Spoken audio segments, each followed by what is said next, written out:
Morning students. Second PU Hindi board exam लिखने के लिए आप सभी लोग तैयारी कर रहे होंगे। इस दौरान आपके पास एक ऐसी चुनौती आती है कि पाठ का नाम और लेखक का नाम, कविता का नाम और कवि का नाम याद करने में कभी कभी दिक्कत भी होती है। और कुछ विद्यार्थी पढ़ भी लेते हैं, रट भी लेते हैं, मगर परीक्षा में लिखते समय कुछ गलती से दूसरे कविता का नाम या दूसरे कवि का नाम लिख देते हैं, इसलिए भी अंक उन्हें खोना पड़ता है। तो आज मैं आपके सामने कुछ ऐसे नुस्खे देना चाहती हूँ ताकि आपको आसानी से पाठ का नाम लिखते ही लेखक का नाम याद आ जाए और कविता का नाम याद आते ही कवि का नाम भी साथ में आप याद कर सके। तो इस प्रकार से कुछ टिप्स या नुस्खे मैं आपके साथ इस वीडियो में बांटना चाहती हूँ। तो थोड़ी लंबी वीडियो भी सही, मगर आपको एक बार सुनने से आराम से आप जो 6 अंक प्राप्त कर सकते हैं। 6 अंक इसलिए मैं कह रही हूँ क्योंकि संदर्भ में आपको 2 लिखना है और वहाँ गद्य भाग में 2 मार्क्स मिल जाते हैं और पद्य भाग में संदर्भ लिखते समय भी कविता का नाम कवि का नाम लिखते समय 2 मिल जाते हैं। कुल मिलाकर 4 हो गया। और एकांकियों में डायरेक्ट क्वेश्चन भी कभी पूछते हैं कि लेखक का नाम क्या है, तब भी आपको 2 अंक मिल जाते हैं। तो भी आपको 3 अंक के जो उत्तर लिखते समय या 5 अंक के उत्तर लिखते समय भी कविता का नाम या कवि का नाम लिखना या पाठ का नाम लेखक के साथ लिखने से एक आपका प्रेजेंटेशन भी बहुत अच्छा रहेगा और आपका आंसर भी लेंथी बन जाएगा। तो अब देरी ना करते हुए पाठ का नाम और लेखक का नाम को किस प्रकार हम जोड़कर याद रखें, बिना रटे भी किस प्रकार याद करें, हम देखते हैं। कुछ मेमोरी ट्रेनर्स भी यही कहते हैं कि हमारा दिमाग हमेशा फनी थिंग्स को या यादगार विचारों को बहुत समय तक याद करता है। तो भी हम लेखकों को नाम को भी ऐसे ही कुछ जोड़कर याद करने की कोशिश कर रहे हैं। कोई भी इस विचार को गंभीर रूप से ना ले। चलिए हम पाठ का नाम और लेखक का नाम याद करने की कोशिश करते हैं। पहला पाठ का नाम है सुजान भगत। सुजान भगत कहानी तो सब विद्यार्थियों के लिए बहुत भी पसंदीदा कहानी है और सब विद्यार्थी उससे प्रेम करते हैं।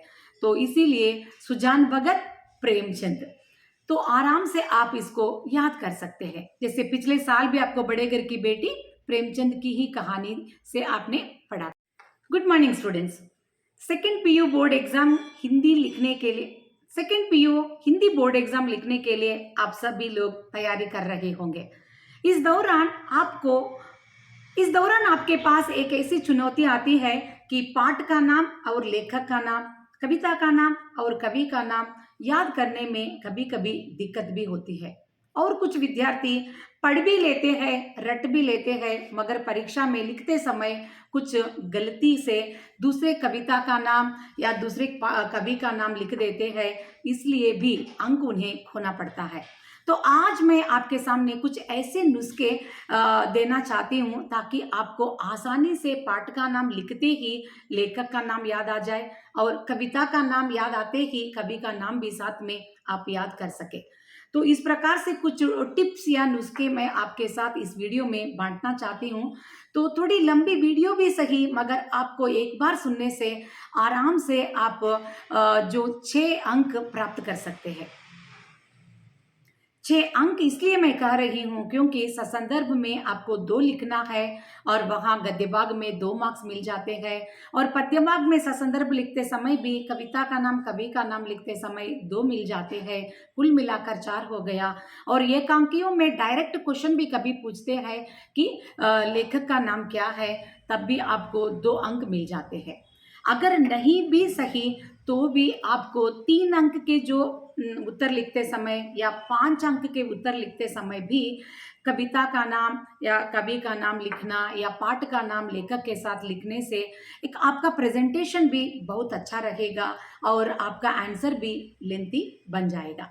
तो अब देरी ना करते हुए पाठ का नाम और लेखक का नाम को किस प्रकार हम जोड़कर याद रखें, बिना रटे भी किस प्रकार याद करें, हम देखते हैं कि कुछ मेमोरी ट्रेनर्स भी यही कहते हैं कि हमारा दिमाग हमेशा फनी थिंग्स को या यादगार विचारों को बहुत समय तक याद करता है।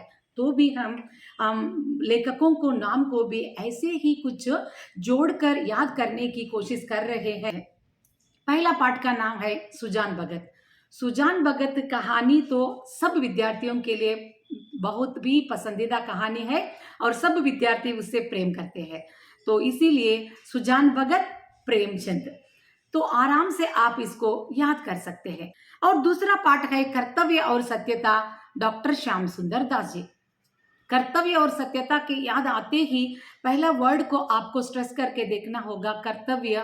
कर्तव्य के बारे में हमें भगवत गीता में श्री कृष्ण जी ने भी हमें कहा है। तो जब श्री कृष्ण का नाम हम याद करते हैं तो श्री कृष्ण का दूसरा नाम है श्याम। श्याम याद आते ही श्याम सुंदर दास का नाम आराम से हम लिख सकते हैं, कर्तव्य और सत्यता, डॉक्टर श्याम सुंदर दास। और तीसरा पाठ है हमारे लिए गंगा मैया से साक्षात्कार। गंगा मैया का मतलब है, गंगा से हम याद करते हैं गंगा नदी को। नदी में क्या होता है? पानी। पानी कहाँ से आता है? जैसे रेन साइकिल को हम याद करते हैं तो बारिश से, यानी डॉक्टर बरसाने लाल चतुर्वेदी जी। बारिश को जब हम याद करते हैं गंगा से, बारिश, बारिश को याद करते ही डॉक्टर बरसाने लाल चतुर्वेदी जी का नाम हम आसानी से कनेक्ट कर सकते हैं। और चौथा पाठ है एक कहानी यह भी।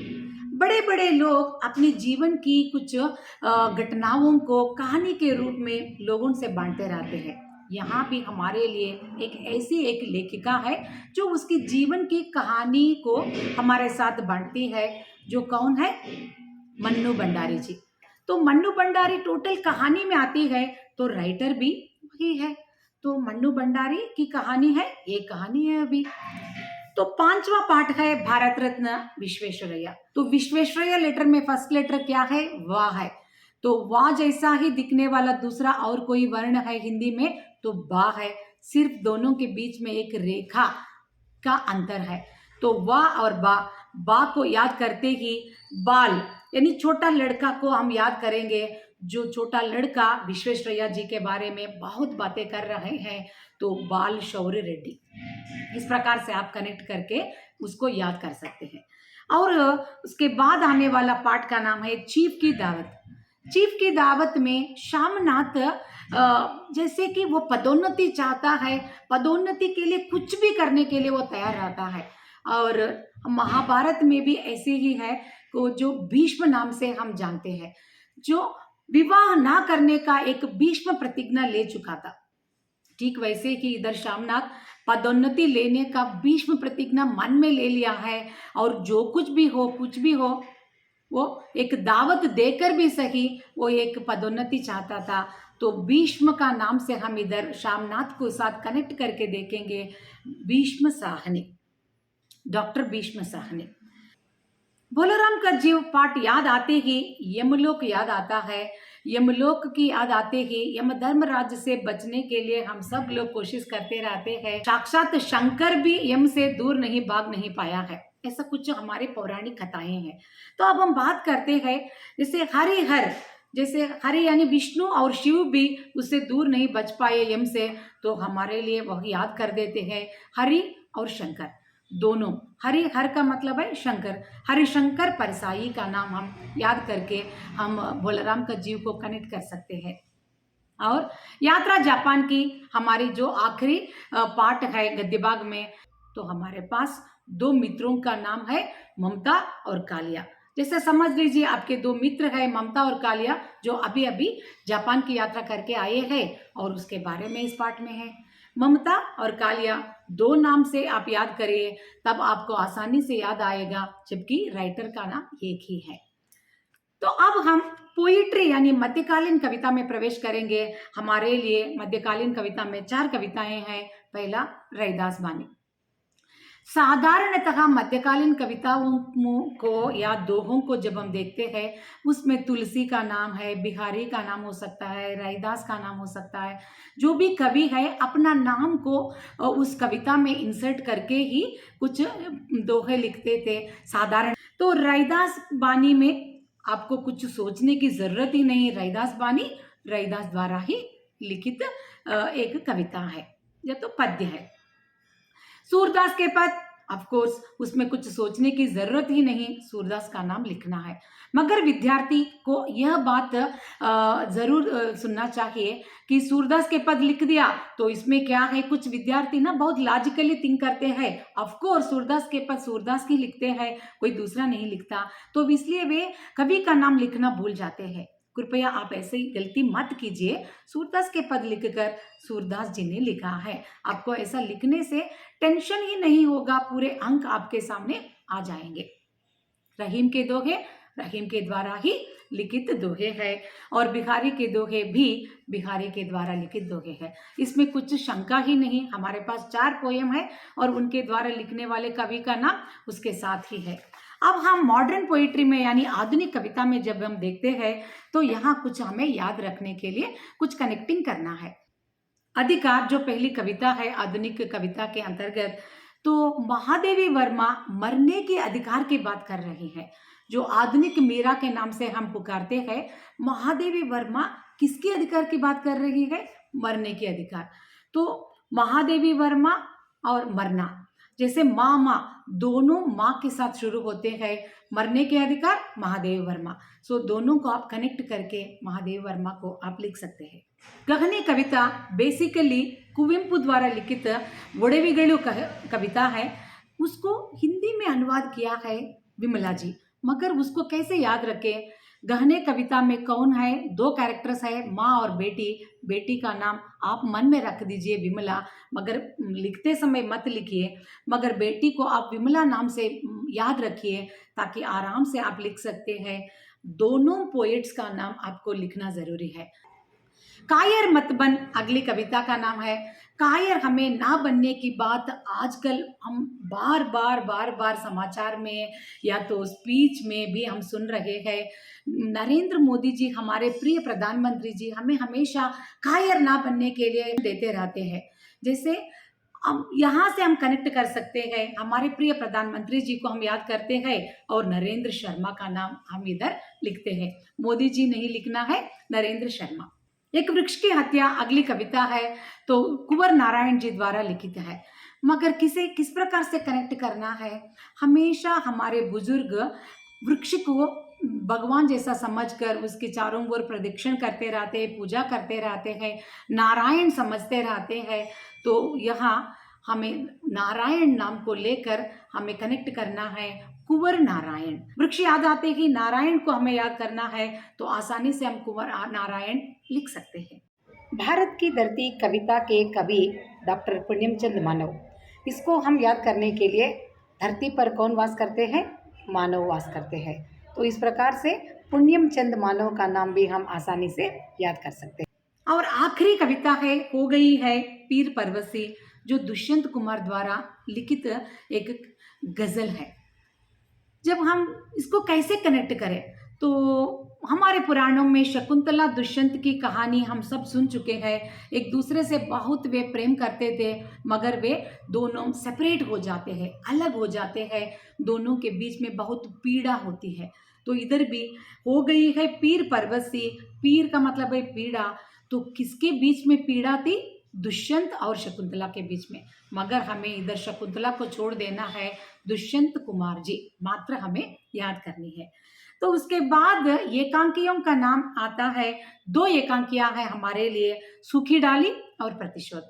सूखी डाली का नाम आते ही हमें याद रखना है, कन्नड़ा के एक बहुत प्रख्यात एक एक्टर है उपेंद्र, तो उपेंद्र का नाम याद कर देते हैं, उपेंद्र नाथ अश्क, ठीक तरह से लिखना चाहिए। और उसके बाद प्रतिशोध, प्रतिशोध नाम याद आते हैं। हमारे पुराणों को जब भी हम याद करते हैं तो दशावतारों में एक माना जाने वाला परशुराम भी हम याद करते हैं। परशुराम जी समस्त क्षत्रियों को मारने के लिए उनसे प्रतिशोध लेने का एक संकल्प लिया था। तो राम कुमार वर्मा आप ले लीजिए और प्रतिशोध राम कुमार वर्मा। परशुराम ने भी प्रतिशोध लेने का संकल्प लिया था। इधर हमारे जो कहानी में भारवी भी प्रतिशोध अपने पिताजी से लेना चाहता है, तो राम कुमार वर्मा, उधर परशुराम था, इधर राम कुमार वर्मा। तो इस प्रकार से किसी न किसी विचार से आप कनेक्ट करके लेखक का नाम याद करते हैं, तो आपको रटने की कोई ज़रूरत नहीं। आप भी आपके स्टाइल से कुछ कनेक्ट करने की आप कोशिश कीजिए। तो wish you all the best.